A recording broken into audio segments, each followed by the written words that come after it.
Praise to the lord. ఈరోజు దేవుడు మనకిచ్చినటువంటి వాగ్దానం ఏంటంటే మత్తయి సువార్త 7వ అధ్యాయము 8వ వచనం. అడుగు ప్రతి వాడును పొందును, వెదుకువానికి దొరుకును, తట్టువానికి తీయబడును. ఆమేన్. దేవుణ్ణి అడిగి పొందనటువంటి వారు ఎవరూ లేరు. దేవుణ్ణి అడిగిన ప్రతి ఒక్కరు కూడా పొందుకున్నవారే. కొన్ని సందర్భాలలో ఆలస్యముగాను పొందుకున్నవారు ఉన్నారు. అంటే మనము అడిగినది దేవుడు ఖచ్చితంగా ఇస్తాడు.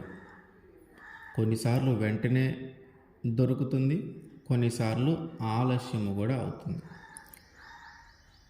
ఆలస్యమైనను సరే జరిగేది మాత్రం ఖచ్చితత్వమే, ఖచ్చితంగా జరుగుతుంది. అంటే ఆయన అడిగి పొందుకోకుండా మనం ఎప్పటికీ ఉండలేము.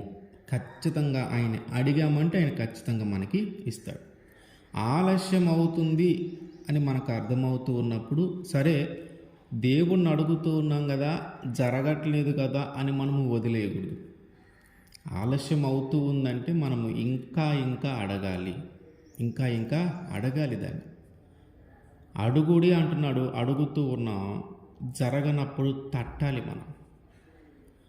మనము మన స్నేహితుడింటికి కానీ లేదా ఎవరైనా ఒక అవసరం మీద బాగా తెలిసిన వాళ్ళ ఇంటికి కానీ మనం వెళ్ళినప్పుడు మొదటిగా మనము తలుపు దగ్గర నిలవబడి మనం ఏం చేస్తామంటే పిలుస్తాం, వారిని పేరు పెట్టి. 2-3 సార్లు పిలిచినా కూడా ఎవరు పలకలేదంటే అప్పుడు మనము తలుపు తడతాం. ఆ తలుపు తట్టినప్పుడు వాళ్ళు బయటికి వస్తారు. అంటే అడిగాము లేదా పిలిచాము, వారు పలకలేదు, వారి దగ్గర నుంచి సమాధానం రాలేదు, వారి దగ్గర నుంచి మనం అనుకున్న రియాక్షన్ రాలేదు కనుక అయితే వీళ్ళతో మాట్లాడటం అనవసరం లే, వీళ్ళని అడగటం అనవసరం లేని వెళ్ళిపోతే అక్కడి నుంచి మన అవసరం ఏదైతే ఉందో అది తీర్చబడదు. వారు వచ్చే వరకు మనము పిలిచినా కూడా పలకలేదంటే మనము తలుపు తట్టి వారు వచ్చే వరకు మనం ఆ తలుపుని తడుతూ ఉంటాం. అట్లాగే దేవుణ్ణి అడుగుతూ ఉన్నప్పుడు ఆలస్యం అవుతూ ఉందంటే ఆ విషయం గురించి నువ్వు ఇంకా ఆయన దగ్గర ప్రార్థన చేస్తూ ఉండాలి, ఇంకా ఆయన అడుగుతూ ఉండాలి. ఆలస్యం అవుతుందంటే మనం 2 రకాలుగా దాన్ని అర్థం చేసుకోవచ్చు. ఒకటి, మనము పరీక్షింపబడుతూ ఉన్నాం. 2, నువ్వు అడిగిన దానికంటే, నువ్వు ఊహించిన దానికంటే ఉన్నతమైనది, ఉత్తమమైనది ఇవ్వటానికి కూడా దేవుడు కొన్నిసార్లు ఆలస్యము చేస్తూ ఉంటాడు. మనము ఆయన ఈ శ్రమలలో, ఈ బాధలలో సహాయము కొద్దిగా లేట్ అయితే ఈయనకున్నటువంటి నమ్మకము, వీరికున్నటువంటి విశ్వాసము తొలగిపోతుందా, లేదా వీళ్ళు ఈ విశ్వాసంలోనే కొనసాగగలుగుతారా అని మన యొక్క భక్తిని, మన యొక్క విశ్వాసాన్ని, మన యొక్క నమ్మకాన్ని కొన్నిసార్లు దేవుడు పరీక్షిస్తూ ఉంటాడు. అట్లాగే పరీక్షింపబడిన తర్వాత మనము సువర్ణము వలె మారాలి. అట్లాగే దేవుడు ఏమంటూ ఉంటాడని కొన్నిసార్లు ఆలస్యం అవుతూ ఉంది, మనం అడుగుతూ ఉన్నాం జరగట్లేదు, అంటే గొప్పదేదో జరగబోతుందనే. ఒక సాధారణమైనది మనం అడుగుతూ ఉన్నాం, కానీ ఆయన ఇచ్చేది మన ఊహకి, మన ఆలోచనకి మించినది ఇస్తాడు. మనం అనుకొని కూడా ఉండం, ఇట్లాంటి కార్యము దేవుడు నా జీవితంలో చేయబోతూ ఉన్నాడా అని. అంటే ఆలస్యం అవుతూ ఉందని మనము అక్కడితో వదిలేయకూడదు. ప్రార్థన చేయటము, అడగటము, వెతకటము, తట్టటము అంతటితో ఆపేయకూడదు. దాన్ని ఇంకా బలముగా మనము దేవుణ్ణి అడుగుతూ ఉండాలి. అంతే కదా. ఏదైనా అవసరం ఉన్నప్పుడు వారి దగ్గర సహాయం దొరుకుతుంది అని తెలిసినప్పుడు మనం 1-2 సార్లు అడిగి ఊరుకోం. ఎందుకంటే అతను సహాయం చేయగలిగే స్థితిలో ఉన్నాడు కాబట్టి అవసరమైతే అతను సహాయం చేసే వరకు అతన్ని అడుగుతూనే ఉంటాం, కొన్నిసార్లు బతిమలాడుతూ ఉంటాం.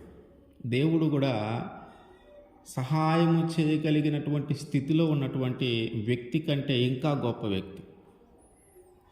ఒక మనిషి మనకు సహాయం చేయగలిగితే కొంతవరకే చేస్తాడేమో, కానీ దేవునికి సమస్తము సాధ్యమే. ఆయనకు అసాధ్యమైనది ఏదైనా చేయగలడు. అయితే మరి మనం అడిగేది కూడా ఆమోదయోగ్యంగా ఉండాలి. మనం అడిగేది ఆమోదయోగ్యంగా ఉండాలి. ఆయనకు కూడా నచ్చాలా, ఆయనకు కూడా అనిపించాలి వీరికి సహాయం చేయాలని. అంటే మనం ఒక తప్పు చేయటానికో, ఒక పాపం చేయటానికో బయలుదేరి అయ్యా మంచిగా జరగాలి, జరగాలి, క్షేమంగా తిరిగి ఇంటికి రావాలి అని మనం ప్రార్థన చేస్తే దాన్ని దేవుడు ఎలా అంగీకరిస్తాడు? మనము దేవుడి నుంచి తొలగిపోవటానికి, పాపంలో పడిపోవటానికి, ఒక తప్పు చేయటానికి మనము దేవుని దగ్గర ప్రార్థన చేస్తే అది అంగీకారము కాదు. మనము దేవుల్లో నిలబడటానికి, పాపము నుంచి తప్పించబడటానికి, దేవుని నీతిని నెరవేర్చటానికి, ఆయన మార్గంలో నడవటానికి మనకున్న శ్రమలు, మనకున్న బాధలు, మనకున్న కష్టాలను బట్టి మనలో ఉన్నటువంటి విశ్వాసము, మనలో ఉన్నటువంటి నమ్మకము కోల్పోకుండా ఉండటానికి మనము ప్రార్థన చేస్తే అది అంగీకారముగా ఉంటుంది. అట్లాగే మనం అడిగేది మన పూర్ణ మనసుతో అడగాలి. అంటే నీ మనసు, నీ హృదయంలో ఇంక వేరే ఆలోచన ఉండకూడదు. నువ్వు అడిగే విధానం ఎట్లా ఉండాలంటే నువ్వు పూర్ణ మనసుతో, పూర్ణ ఆత్మతో అడగాలి ఆయన. నీ మనసు పూర్తిగా దేవుని మీదే ఆధారపడాలి. ఇంక నీ మనసులో వేరే దేవతలు కానీ, వేరే దేవుళ్ళు అనబడేవారు కానీ నీ మనసులోకి రాకూడదు. అట్లాగే చాలామందిని, చాలా దేవతల దగ్గరికి వెళ్ళాను, చాలా దేవుళ్ళ దగ్గరికి వెళ్ళానని నువ్వు అనుకుంటూ ఉన్నావు. వారు ఎవరి దగ్గర సహాయం అందలేదు. కానీ ఇదిగో ఈ దేవుణ్ణి కూడా చూద్దాం, పరీక్షిద్దాం, ఇక్కడ కూడా ఒక రాయేద్దాం, తగులుతుందేమో, అట్లాంటి ఉద్దేశాలతో మనము ప్రార్థన చేయకూడదు. అంటే దేవుని మనం పరీక్షించకూడదు. ఈయన చేస్తాడో లేదో చూద్దాం, ఈయన వల్ల అవుతుందో లేదో చూద్దాం అని ఈ ఉద్దేశంతో మనము అడగకూడదు. ఈ ఉద్దేశంతో మనం దేవుణ్ణి ప్రార్థించకూడదు. మనము పూర్ణ మనసుతో, పూర్ణ ఆత్మతో అడగాలి. అంటే ఆయనే దిక్కు, ఆయనే ఆధారం, ఆయన మాత్రమే చేయగలడు, ఆయన వల్లే సాధ్యమవుతుంది అనే పూర్ణ మనసుతో, పూర్ణ ఆత్మతో మనము చేయాలి. మనము అడిగేటప్పుడు మన మనసులో ఇంకా వేరే ఆలోచనలు ఏవి రాకూడదు. వేరే దేవతల గురించి కానీ, వేరే మనుషుల గురించి కానీ ఆలోచన రాకూడదు. ఆ విధంగా మనము అడగాలి.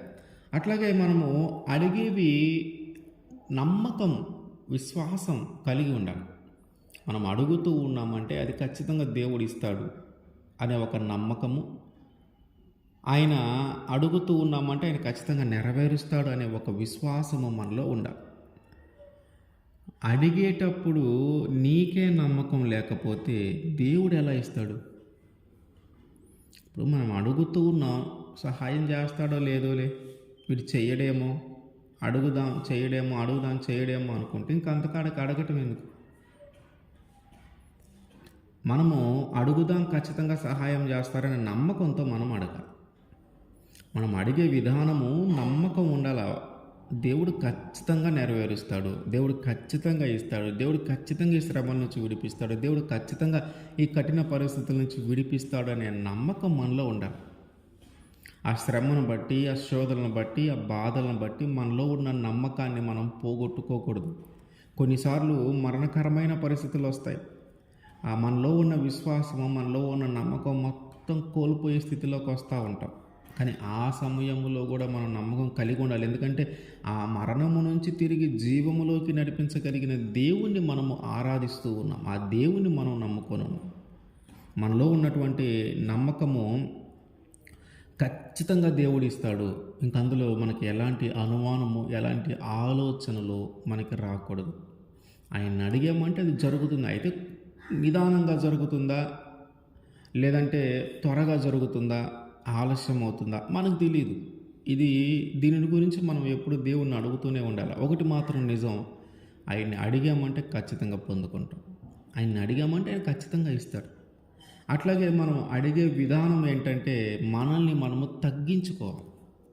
అడిగేటప్పుడు మనల్ని మనము తగ్గించుకోవాలి.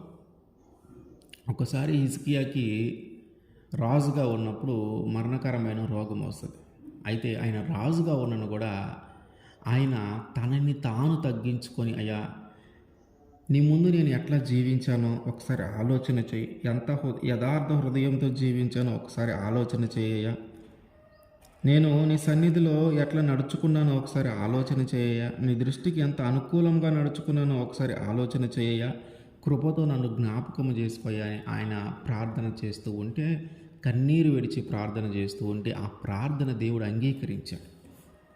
రాజుని నేను, ఇంతమంది మీద అధికారిని నేను, నాకు ఏ అడ్డు లేదు అనే అహంకారము కానీ గర్వము కానీ ఆయనలో లేకుండా తనను తాను తగ్గించుకుని ఒక్కసారి నన్ను జ్ఞాపకం చేసుకోయ్యా, ఒక్కసారి నా గురించి ఆలోచించయ్యా, నీ కృపతో నన్ను జ్ఞాపకం చేసుకోయ్యా, నా జీవితం నేను మంచిగానే జీవించాను కదయ్యా, ఒకసారి నా గురించి ఆలోచన చేయయ్యా, ఈ మరణకరమైన రోగం నుంచి నన్ను విడిపించయ్యని కన్నీరు విడిచి ప్రార్థన చేస్తే ఆ ప్రార్థన దేవుడు అంగీకరించి తిరిగి ఆయనకు ఆయుష్ను దయచేశాడు.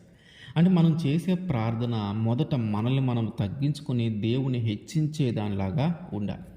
మనం ఎంత గొప్ప వ్యక్తులమైనా కానీ, మనం ఎంత గొప్ప అధికారము కలిగిన వ్యక్తులమైనా కానీ, మనము ఏ అధికారము లేకుండా సాధారణమైన వ్యక్తిమైనను సరే, మనం చేయాల్సిన ప్రార్థన అంటే మనం అడిగే విధానం ఎట్లా ఉండాలంటే, ముందు మనల్ని మనం తగ్గించుకొని దేవుణ్ణి హెచ్చించాలి.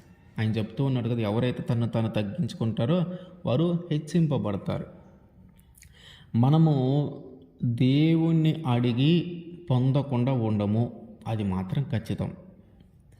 దేవుణ్ణి అడిగామంటే అది ఆయన ఖచ్చితంగా మనకి ఇస్తాడు. అయితే కొన్నిసార్లు లేట్ అవుతుంది. దాని కొరకు కూడా మనము ఆ సమయంలో కూడా మనము నిలబడి ఆయన వైపే నిలబడి మనము ప్రార్థన చేయాలి. నువ్వు చేసే ప్రార్థన దేవునికి అంగీకారముగా ఉండాలి. నువ్వు చేసే ప్రార్థన నమ్మకంగా ఉండాలి. నువ్వు అడిగే విధానము నీ పూర్ణ మనసుతో పూర్ణ ఆత్మతో అడగాలి. నిన్ను నువ్వు తగ్గించుకొని అడగాలి. ఇట్లా ఎప్పుడైతే మనం అడుగుతూ ఉంటామో దేవుణ్ణి, జరగని కార్యముల గురించి, ఆలస్యమవుతూ ఉన్న కార్యముల గురించి మనం పదే పదే ఆయన్ని అడుగుతూనే ఉండాలి. మనం ఇక గ్యాప్ ఇవ్వకూడదనమాట. మనం అడుగుతూనే ఉండాలి. ఆయనకి తెలుసు అది మనకు ఎంత అవసరమో, అది ఎంత పెద్ద శ్రమ, ఎంత పెద్ద కష్టము, అది ఎంత బాధ కలిగిస్తుంది, అది జరిగితే ఎంత సంతోషం వస్తుంది, ఆనందం వస్తుంది ఆయనకి తెలుసు.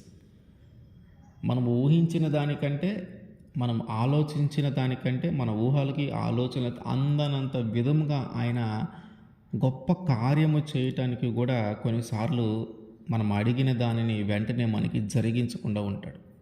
కాబట్టి మనం పదే దేవుని అడుగుతూనే ఉండాలి. మనకు తెలిసింది ఒకటే ప్రార్థన, మనకు ఆధారం ఒక్కటే, ఆయనే నజరేయుడైనటువంటి యేసుక్రీస్తు. ఆయనే మనకు ఆధారం, ఆయనే మనకి దిక్కు. ఆయన మాత్రమే మనం అడుగుతూ ఉంటే ఆయన ఖచ్చితంగా మన జీవితంలో కార్యము చేస్తాడు. అందుకని ఆయనే అంటున్నాడు, అడగండి, మీరు అడగండి, నేను మీకు ఇస్తాను. ఆయన్ని అడిగి పొందుకొనని వారు ఎవరూ లేరు. ఇది మాత్రం మనం బాగా జ్ఞాపకం పెట్టుకోవాలి. అంటే ఆయన నుంచి సహాయము వచ్చేది ఖచ్చితం. ఆయన నుంచి మనకి సహాయము వచ్చేది, ఇంక అందులో ఎలాంటి మనకి అనుమానము ఉండాల్సిన అవసరం లేదు. ఖచ్చితంగా ఆయన అడుగుతూ ఉన్నామంటే మనం పొందుకున్నట్టే. ఆమేన్.